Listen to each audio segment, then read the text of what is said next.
All right. Welcome to Dicejunkies, and this is Random Encounters, and I'm here with you. And I'm Xenodamus. So let's get this started.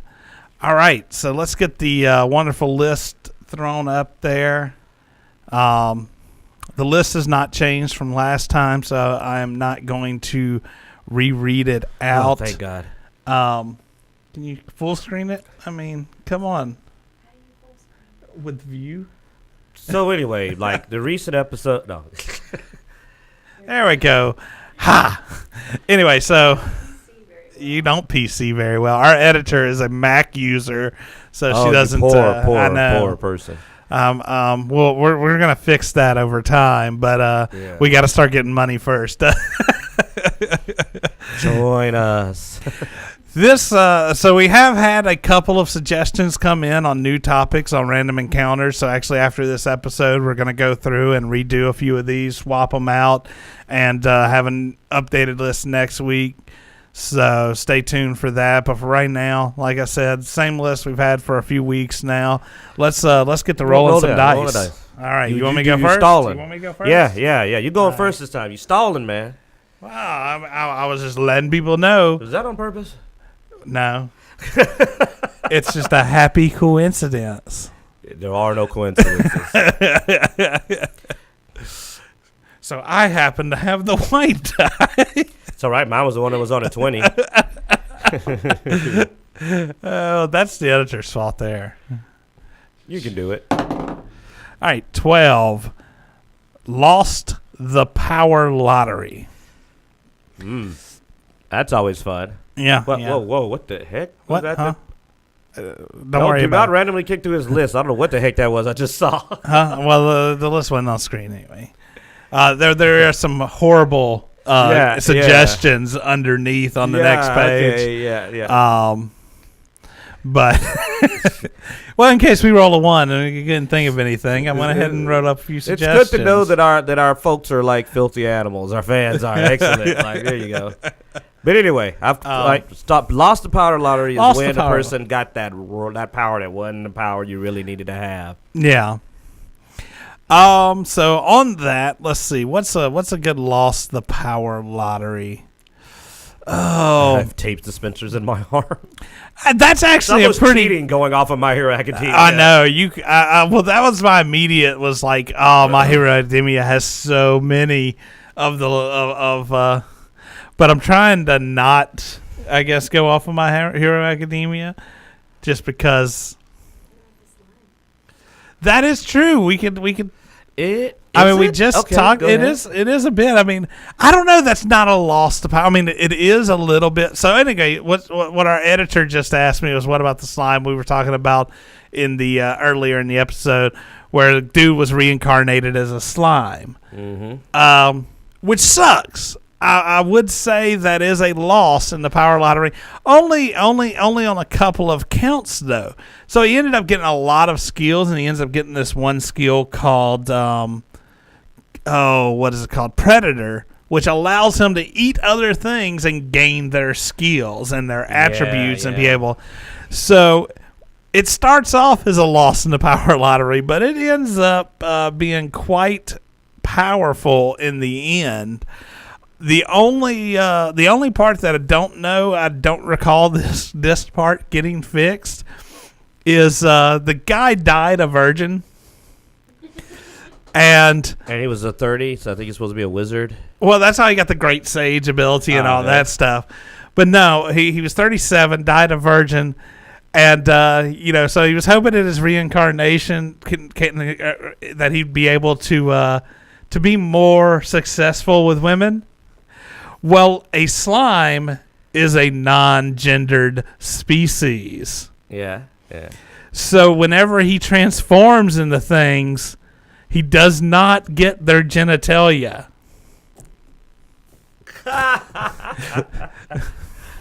Oh man, I had forgot that. Oh man, that's not, yeah. Oh man, I read it. Like I said, I forgot that part. Like, oh well, that's not fair. Yeah. You know, he just needs to learn how to pull a Soul Calibur customization and just put something together. But let me put this tail on, and we're going to swing it around. So far, it seems he is doomed to live that life of abstinence. In other words, he will be a great sage. Will always be a great sage. He will always be truly a great sage. Truly great will his sagery be. Oh. That's maybe that is lost power lottery now. Okay. Because, like, there's another one about this guy, and he gets reincarnated as a goblin. But he was an Esper in his last life. Uh-huh. And his Esper power was, I can gain abilities by eating part of something. And he kept his Esper power. So though he's a goblin, he keeps evolving, and he ends up turning into like this super black death ogre as he evolves through the species. Because in this world, monsters can literally evolve to a whole new species, and he evolves into a unique one, and he's just piling on the powers, man. And it was pretty cool. But he also has very much working junk. They cover that. Yeah, apparently there's a very strong libido. Yeah. Sadly, not so much as a slime. Goblin Slayerish kind of goblins as far as it comes to like horniness. So yeah. He did not lose that one. So, like, he did not. Those Pathfinder goblins. I don't want to know about Pathfinder goblins. Those things eat babies, man. I don't like Pathfinder. The new Pathfinder. The new Pathfinder is it's much more mild. I'll never forget what they did. You can't erase the past, Pathfinder. The goblin atrocities will never be forgotten. Oh, so horrible. So horrible. All right, ready, and still missed the camera. Oh, God, I rolled. Oh, crap. 17. This is actually. I know it is mine. This is actually one of the specific ones that we are changing out. Hold on a second. I'll tell you what the new topic we were asked to add in this one's place. We were actually sent a suggestion, and so I'll let you decide on whether or not you want to do the new one. Let's see. Let's see. He's trying to call me out. But, all right. Well, I can't find it off, so you're just going to have to deal with that one. Cool animals. That was not enough time you bought me there. All right. So, cool animals would be really interesting animals from movies and shows. It seemed like a good idea, but we came up with it. And it was good for like 2 rolls, and now we have already burned out of animals. Because unfortunately, a lot of the animals I'm thinking of, I wouldn't qualify as animals because I don't really want to toss a dragon out there as a cool animal, because it's so intelligent. It kind of falls in between. All right, I haven't played something with a cool animal in it lately. There you go, Abu. All right, so you're gonna cheat. The editor's got my back, man. Abu, man, who doesn't want a talking monkey that knows how to steal? I mean, Disney's prone to that, though. Disney's prone to having really good animals in it, flat out. You know what the Brits say about monkeys. Well, you want to bring up Doctor Who? No. Yeah, sorry, I was just throwing that out there because I'm a horrible person. You are a terrible person. Okay, but no, honestly, I'm trying to think of a more traditional animal. But we already did Nightmare's Unicorn, which is friggin' awesome.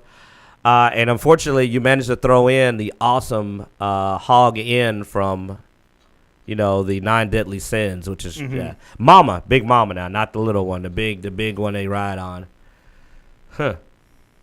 Friggin'. Oh, you know what? I'm gonna go old school. Bam, Thundercat. Now, I remember when I watched He-Man, I used to love old school Thundercat, man. I mean, you got a friggin' green, like a massive talking green and yellow striped tiger, as our editor tries to find it. Put He-Man on with it, and you'll get it. But Thundercat was the coolest when he got transformed. Now, it was horrible when it wasn't transformed, but that is a friggin' mount. I mean, this dude rides a huge armored tiger that can talk. Like, as a kid, I remember thinking... I used to have that toy. It was oh, hell yeah. I had that one and the other Panther. We'll put that one in the upper right-hand corner. That's a good fan pick of it. Yeah, that is what it always looked like in my mind anyway. And the dude rides a freaking armored tiger. I mean, that was one of the baddest mounts I ever seen. Even to this day, I put Thundercat easily in the top 10 baddest ass mounts I've ever seen anybody ride. I mean, green friggin' tiger with like spiked armor, and that also, man, that was a good picture, man. That was actually a really good one. But so yeah, There you go. Awesome. That's what No, I'm doing. I I didn't think about mounts. When you go into mounts, there's a lot of really good mounts. Oh, yeah. And a freaking Battle Cat. There you go. Bam. I got one. Old school. For the old schoolers. Battle Cat. Yeah, we're talking about mounts. My opinion on the coolest mount ever. Oh, I thought you were going way dirtier with that. I was worried. You remember you got that look? I was like, what's he about to say? Remember the Grim Reaper Piers Anthony book? Oh yeah, the Pale Horse. The Pale Horse. You know, that turned into a freaking like vehicle and stuff. But yeah, transforming. That was cool. Yeah. You should take it now. Remember, now I'm thinking of a lot of cool animals. You know, that's weird how we'll do that. Which I mean, it wasn't an animal most of the time, but it could be a horse. It originally was a horse, but it just changed into whatever mount he wanted. Well, I mean, it to be. from Darksiders, man, War's horse was friggin' awesome. Yeah. You know, so yeah, there you go, man. The 4 horses of the apocalypse, as they appeared in many games and media. Well, maybe we'll redo the topic for the new roll, and we'll go awesome mounts. Oh yeah, there's more. Not that kind of mount, editor. Quit. Unless we roll a 1, yeah, it'll be awesome mounts, alternative edition. Oh, what's the best ride you've ever had? The editor was the editor's all in. right. She got an 8. And what is an 8? You gotta pull an it up 8 for me. is so hidden gems. Oh yeah. Come on, since you're good at throwing stuff up on the screen, you got a hidden gem to throw up on the screen for us, Miss Editor? Huh? This is how I lose our editor. Oh. Yeah, since you're gonna have to do the editing, like this, also how you start your own Trail of Tears. Yeah. Well, I still do most of the editing anyway. I just don't edit this particular series. What? You're it's true. Digging a hole, man. Like you're just like, yeah, I'll get myself out of this hole here. Let's wet the side so it's hard to grip the edge. That sounded dirty. Really? She just Googled hidden gems. Yeah, she's got the computer. She can do that. It's awesome. It's gonna come up. It's gonna come up bejeweled. What's a hidden gem, man? Little Nightmares is an indie game that did not, what I thought was amazingly interesting. I watched all of it plus all the DLC, and I mean, didn't know anything about these guys before they made it, but it is building a mythos that has been fun to watch. Really? It's so good. I watched it with every person that played it almost. I watched like 9 or 10 different YouTubers play through all of it over and over because each one of them's reactions to the atmosphere, the story was interesting. This really is a hidden gem. I'm not familiar with this game. If you don't really watch a lot of YouTube and follow a lot of gamers, it did not really pop up, as just a mainstream game because I mean it was an indie game, but it made its way onto the other consoles. I'm waiting for more DLC. They still haven't told all the mysteries of man, I'm bad with names. The Maw is the name of it. Basically, there's this little girl on a ship called the Maw. And that's all I'm going to tell you because I don't want to spoil it because like anything more will start spoiling it. And I've never seen one ship environment. They keep going back to it in the DLC, yet it's interesting every time.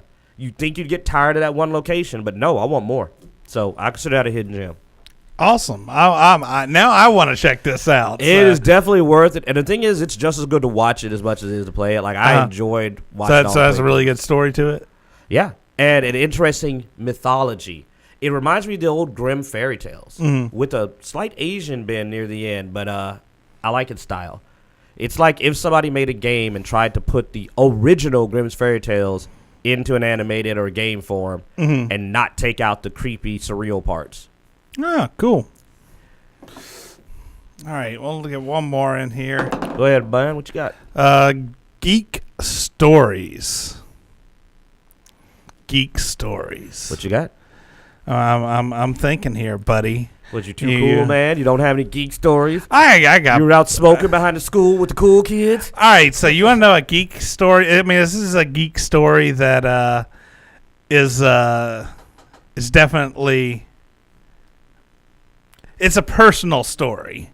So this is have you ever been to a Renaissance festival? No, not. That's a little bit past my level right there. You went. I stopped right at the door. I was like, no.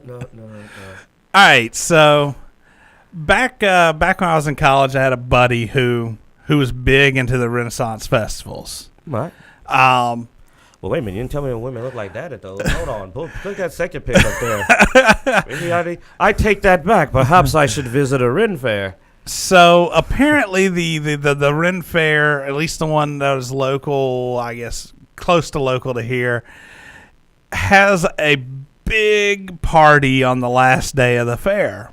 And so my buddy who was a regular there was like, look, dude, come check it out on Saturday. If nothing else, you can come join us as we have a party, a drink, and all that stuff. So I was like, really okay. Good costumes, man.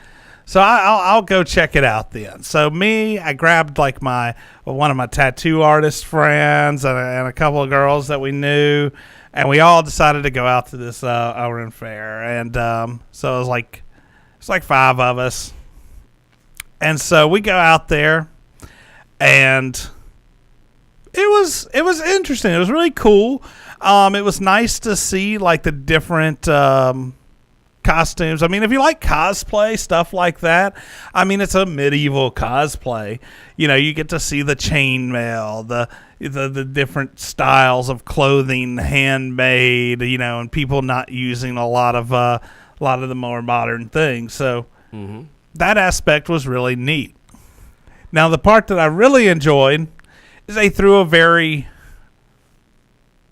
strong festival in a similar style. So big bonfire, a lot of homemade meads and alcohols and liquors and stuff. So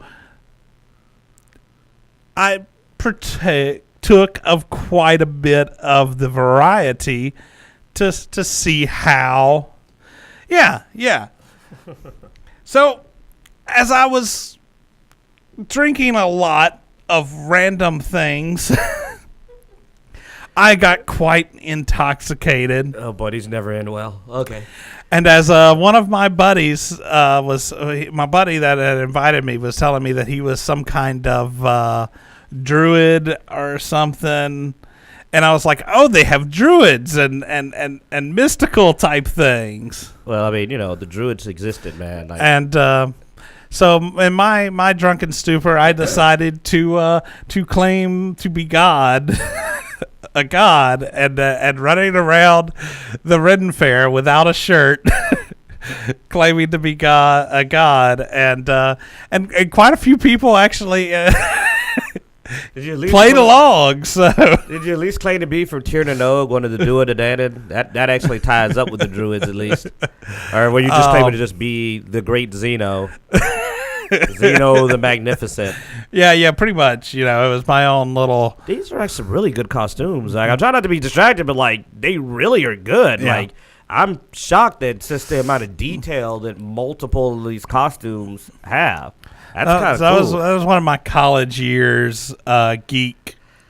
I've never run around claiming to be a god. Of going to a Ren Fair, getting way too drunk, and pretending to be God.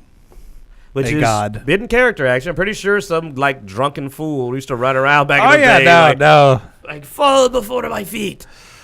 People kept offering me alcohol at that point, so it just got worse. Did the pants stay on this time at least? At the Ren Fair, they did. Okay, good. There's more to the story, but it gets out of the realm of geek after that. So I'm going to stop it as we left the Ren Fair, which I did not drive. We had one buddy who did not drink, and so we had him drive. But he didn't have a driver's license. But that's the other story, and ends up. Yeah, no, don't worry. We're not going to get into the Lovecraftian part of, and then the rest of the clothes. So there's my geek story. And somehow your geek story still turns into something so messed up. All right, y'all. Well, that's what we get out of Zeno, is because, then I started drinking is when it all changes.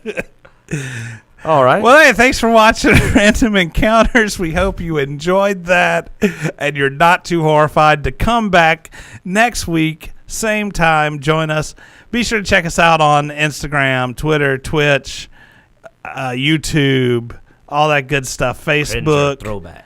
And, yeah. They feeling that, man. Some of them been around like me. Yeah. Well, I mean, Wuda and Ball actually knew me back in those days. He didn't know that part of my life, though. We were working companions, not. Trust me, I'm pretty sure he didn't want to see any more of you. He's like, because you can't unsee that. No. I'm glad I've managed to dodge it. Like I'm like dodging a tragedy. Just like.